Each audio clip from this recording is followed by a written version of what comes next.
Here's how to start using video in your business without spending a penny. Now, a few years ago, I gave a talk to hundreds of business owners about how to make better videos for their business, even if you've got no budget and no idea where to begin. So I'm going to show you this session now, and in this session, you'll see exactly what I shared, and I'm breaking the whole thing down into 3 simple steps that will help you. First of all, I'll show you how to implement a proper video marketing strategy for your business that doesn't involve posting to socials every single day. I'm also going to show you how you can make any type of video, even if you're not technically or creatively minded. And I'll finally show you how you can speed up your whole video production process without spending a penny. Here's the video. Hope you enjoy it. Everyone, so yes, next 20 minutes, I'm going to talk to you about Hollywood video marketing on a Bristol budget or a Swansea budget or a Carlisle budget, wherever you are. Again, no offense to people in Bristol, perfectly lovely city from the pubs I've seen so far. There we go. So if this guy's you, then the next 20 minutes is going to be really boring because I'm not going to teach you how to be a LinkedIn influencer. I'm not going to tell you that you need to make social videos every single day to create a successful video strategy. I love being in this group because I am a lifestyle business. I've always been passionate about that. And this group is great because people do take action and do stuff. So I also have the 90-minute coaching call next week, so the video coaching call. So for what I say today, if you like the sound of it, then do jump on that, and we'll go into a bit more detail. That'll be a bit more back and forth. But yes, if that's you, then that's probably not the talk, won't be for you. So hands up everybody who has used video in their business in some form. Okay, that's most people. And anybody who's considering it but hasn't quite achieved it yet? Anybody absolutely hate video and this is going to be the most boring 20 minutes? Oh, brilliant, okay. So if you'd like to come up to the... That's fine. Okay, well, get your notebook out then. Okay. I have a few things for you. So yeah, I've spoken to a lot of 1%ers in this room and outside of this room to inform what I'm going to talk about today and next week as well.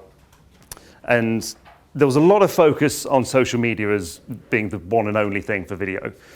But for me, it's about building a strategic video marketing strategy. And again, it comes back to that ambitious lifestyle business thing.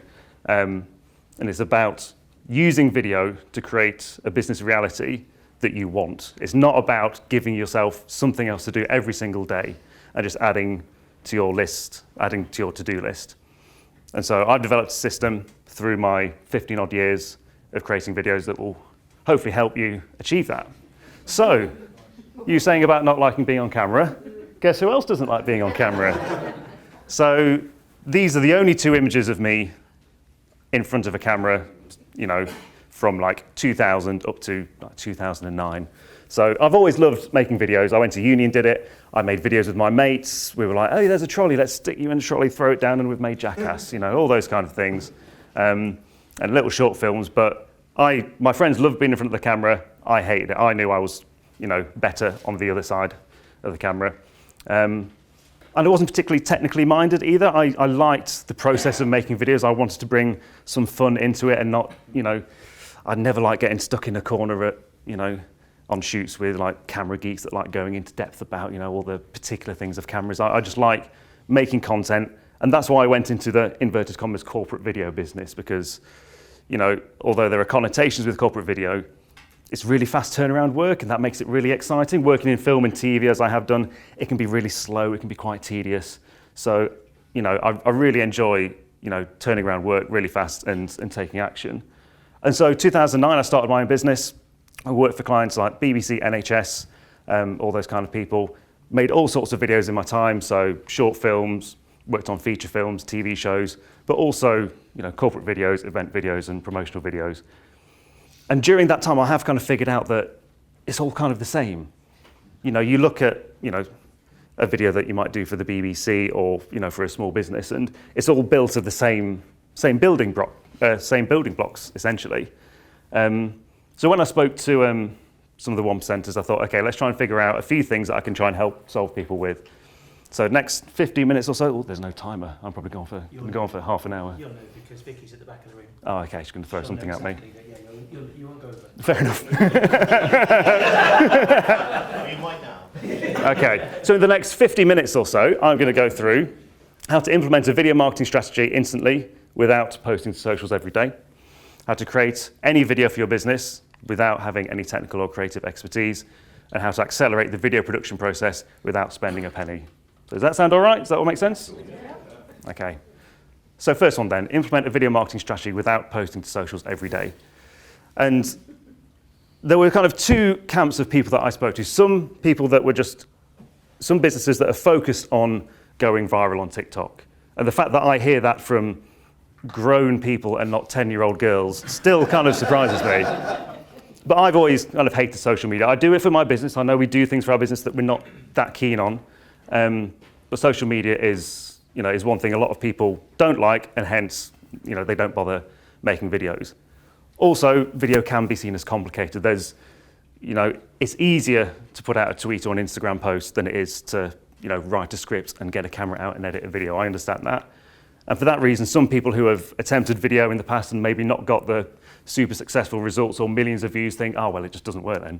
Video doesn't work in my business, or my audience aren't on YouTube or wherever, so no, it doesn't work for me.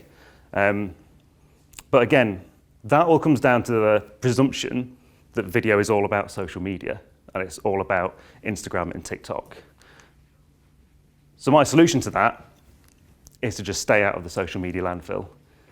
Stop adding content endlessly to Instagram, to LinkedIn, and just spending all your time and energy on adding to that rather than, and to borrow a phrase, planting seeds and creating something evergreen. Because landfill, as we know, it's not good for the environment, and it's just going to keep adding and adding and not going to give you anything that's sustainable. So as a quick, that's the only image I could find for social decay, by the way. How old were you there?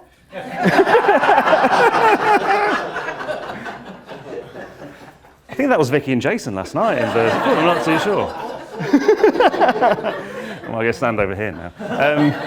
So as a quick guess then, so social decay, so how long do you think it takes before a post on any of these social platforms starts to disappear from the algorithms? Any ideas, any guesses? Days. Yeah, so let's say LinkedIn, any guesses how long a LinkedIn post lasts? 1 hour. 1 hour? What about TikTok? Any thoughts on how long TikTok lasts? Seconds, yeah. So yeah, LinkedIn, 24 hours and things start to disappear. It's not too bad. Sometimes you see things from like a week ago. Facebook, 6 hours. Twitter, 15 minutes, which is fair enough. Nobody wants to be on Twitter anyway. But TikTok and YouTube are the two that, I really like looking at, because TikTok is instant decay. As soon as you've posted something on TikTok, if it's not viral within a couple of minutes, there's no point in doing it. You could have spent a couple of minutes making a video, posting it, go put the kettle on, and then look at your phone, and then it's basically disappeared. Whereas YouTube is the complete opposite. It's nearly 3 weeks after posting a video on YouTube before it even starts to decay. So you've got 20 days of 100% impact, essentially. I don't know about you, but if I'm looking on YouTube for something like, well, usually it's how to put down a tent properly. You'll go on YouTube, I go camping, but not enough, so I don't know what I'm doing. You'll look at, say, the top 3 or 4 videos, and if you've got one that was posted 6 months ago, 3 years ago, or 7 years ago, and you're like, okay, that video was posted 7 years ago, but it's still up in the rankings, that must be good news, that must be a good video. But you don't get that with social platforms. And so that's why I developed this. This was my reaction to social media landfill. So you can get this on my website, boxsetmedia.co.uk. There's a link in the middle, you can download it. But this is the video marketing roadmap. So if you've seen the, I have a question. Yeah, I noticed you didn't have Vimeo up in your previous slide. Is that something you use? I use Vimeo a lot instead of YouTube sometimes. Just find it's a bit slicker and nicer for clients. A lot of our clients prefer it. NHS, we work with a lot of government agencies, so they prefer to put their stuff on Vimeo. But we find that when we you use Twitter to promote what we've shared on YouTube or Vimeo, and that helps keep it alive. And Yeah, yeah. you've got a short window on Twitter, so you can get the link up there, a short version of the Yeah, video. Vimeo is really good for hosting video, so I use that for clients because they can click on a video and review it. But then if you're hosting it on Twitter, then that tweet will disappear in 15 minutes. So it's kind of the same process, and I think Vimeo doesn't work as like a social platform in the same kind of way. You know, it's for creative, so you can go on and you can discover content, but it's not really for discussion. You can't kind of repost content and things like that. But yeah, Vimeo is really good for generally like hosting video content, definitely, yeah. So yeah, if you're familiar with the customer journey, I've essentially mapped out the customer journey, and these are the 21 videos you'll ever need to make in your business. So no more of these 1,001 video content ideas to propel your business. 21 videos, that's all it's ever going to be. So it starts from building awareness. So if you're needing to get like customers into your funnel, you use YouTube and create an evergreen video strategy. If maybe you've got people coming into your business, but you don't know how to convert them, you're not maybe getting the sales, then you need to focus on creating maybe a short form ad or an explainer video. And so the key, let me just jump back. So the key really here is to find the one thing that you want to focus on.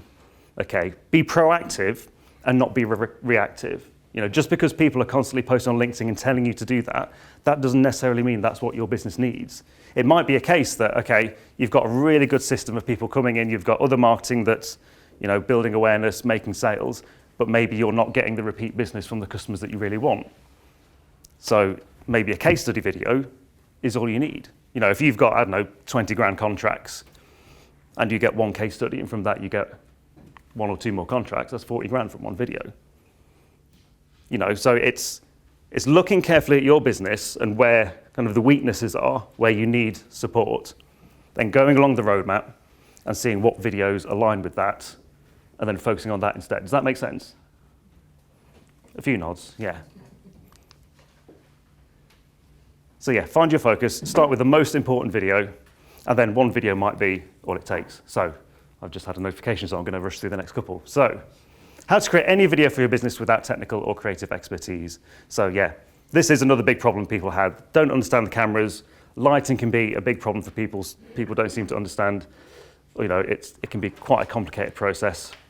And then we get to camera shyness as well. All these problems, you know, what stop people from making their own videos, and that just brings it around to your video just end up looking, could be raised, shit.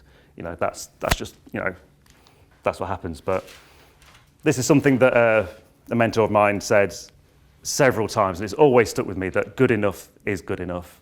You know, perfectionism, you know, is overrated. If the video that gets released that's okay is better than the perfect video that never gets made. And the best way I can illustrate that is with this guy. So everyone knows who this is, right? Yeah. So Blackadder, Star Trek The Next Generation, The American Office, Parks and Recreation, The Simpsons. So all those TV shows, very likely to be on the top 20 or top 30 list of the best TV shows of all time. But the one thing they have in common is the first series of all of those TV shows was absolutely shocking. Like, you know a series, one episode of The Simpsons when you see it because of the dodgy animation. And no one's favourite series of Blackadder is the first series, you know. But what they did is that they started. I think there was an interview with Tony Robinson the other day that said the pilot, they knew that it was terrible when they were making it, but they made it anyway. And then they got better and better. And so when people are watching the final episode of Blackadder Goes Forth, when they go over the top on the best moments in TV history, you're not thinking about the ropey first series. You can forget about that. It still exists, but if they hadn't made that, they wouldn't have gone on to make everything else. And same with The Simpsons. If they just gave up and was like, animated sitcom isn't going to work, we'll just, you know, knock that on the head, you wouldn't have the longest running animated sitcom of all time. And so by doing that, by just starting and getting 1% better, puts you in the 90%, because only 1 in 10 businesses in the UK make videos for their business. Like pretty much everyone in this room, bar a couple of people, put their hands up saying, you know, video is what I want to do. But only 10% of people are doing it. So by actually just making that first step, you're already ahead of 90% of everyone else. And then about camera shyness, Tom Hanks, Reese Witherspoon, Nicole Kidman, they all hate watching themselves back on camera. So loads of professional actors hate watching themselves back. Imagine being Tom Hanks and having never seen Forrest Gump. Being like the only person in the world who's never seen it. So I struggle with camera shyness. You know, there's no quick fix other than practice and practice. It's always going to feel awkward. You're always going to feel a little bit uncomfortable, but the more you do it, the better you'll get. And to be fair, no one cares what you look like other than you. So, no offense, but you know, if you have that in your head, then that really, really helps. And a lighting masterclass, you need one light, it's about 30 degrees, shine it straight at you, that's all you need. That seems to be the one technical problem people have. This is a still from my free masterclass. I'll share a bit next week, but very simple. What do you mean 30 degrees? So if the camera is there in front of you, when I say camera's there in front of you, about 30 degrees off to one side, maybe a little bit above your eye line. So essentially where that window is there, that's kind of where the light needs to be, above your head. The bigger the better, because then it kind of creates like a bit of a flat look. Can I ask a quick question on that? Does that help glasses glare? Yeah, the higher up it is, that helps. I struggle with almost everything. It's like Yeah. light always in my glasses. Mm. Yeah. Occasionally just dropping it a little tip down your nose. To help people with glasses. Yeah, there we go. Okay, I'll get some. I'll get a prescription. I have got glasses. I should be wearing them actually. So there we go. So, quick few minutes just on how to accelerate the video production process. So the average cost of a corporate video or promotional video is $2,500. So we did some research across the UK. That's the average cost, and that's a lot of money for a lot of people in this room. Understandably, you know, you've got to see a return on that, and that's not easy for everybody. And then you go the DIY route. Cameras are expensive, editing equipment, all this thing starts to add up. And the process just ends up taking too long. But that's why I've developed the PACE system. So from all the videos that I've made over the years, I've noticed that it is the same sequence, whether you're making an event video, maybe you're doing a promo video or a video blog. It's all the same system. So this is what I'm going to go through more next week in the coaching call. So the system starts with prep. You write your script, you do your script outline, you get all that preparation done first. Then you acquire the content, so that can be filming, that can be recording voiceover, using photography, anything like that. Gather all that together. Then you cut it together in the right order. There's some free software I'm going to recommend to keep that simple. And then you export the video. And that goes two ways. You share it with your audience, so your customers or your potential customers, but you also share it with a community. You share it with kind of a group like people in here to get feedback, and then you get that 1% feedback that you then work into your next video. Again, it's going back to good enough is good enough. You start that process. Once you get to the final stage, people will review it and be like, okay, maybe you can get the lighting a little bit better, maybe you need to just make the script a bit clearer, and then you go through kind of like a flywheel through that system. And just to illustrate that every video has the same, every video is kind of the same, what film do we think this is as a description of the film? Captain. Apollo 13. Apollo 13, yes. I thought it was lovely. And Castaway. They're not exactly the same film, but they're very similar. Simple. An overprotective single father falls into dangerous situations in search of abducted child. Finding Nemo. Correct. Finding Nemo and Taken. Both basically the same structure. The hero discovers what Alan Rickman has been secretly up to and ruins Christmas. Love Actually and Die Hard. So, you know, just to illustrate a point, all videos follow the same structure. So this is one of several blueprints we've developed over the years. It's a swipe and deploy template. It makes things so much easier. And people are worried about their videos. They want to be unique. It's like everyone's business is unique. But if it's good enough for Disney to swipe and deploy and copy and paste their own stuff, it's good enough for people in this room. You know, Jungle Book and Robin Hood, they ran out of time. They just dragged and dropped different animations, and jobs are good 'un. So does that sound like the kind of system that people in this room could get on board with? Yeah. Okay, so as a little favour to John and Jason and Vicky for putting on this event, this is, was that a sneeze? That's incredible, well done. Very impressive noise. So this is a very basic layout of a video testimonial. So you start by giving the background of the product or service, the main benefit that you've got from it, and then you give then your full backing. So it's a bit of a training exercise. I'd like everyone at some point today, or now ideally, to pair up, and then at some point today to create a video testimonial for either the 1% Club or 1% Live. Before the end of lunch. There we go. Well, definitely before the pub, but yeah, before the end of lunch. Before the end of lunch, please. Yeah, there we go. And if there's time on the golf course tomorrow, you can do it as well. But if you pair up, one person films person A about 1% Club, other person films the other person about 1% Live. I'm not going to give you any other guidance other than that. I'd really like to see what you guys come up with. Maybe we'll look at some of the best ones next week in the coaching call. But yeah, and also, we're loving this event so far. We're looking forward to what's coming. It's a little thank you to these guys. So there we go. Where are we putting it? Oh yes, and send it all through to the group WhatsApp, The group I think. WhatsApp, yeah. Yeah, do all that. Before the end of lunch would be amazing. Yeah, Yeah. wonderful. That'd be Thank you very much. Cheers, thank you. That's it. Thank you.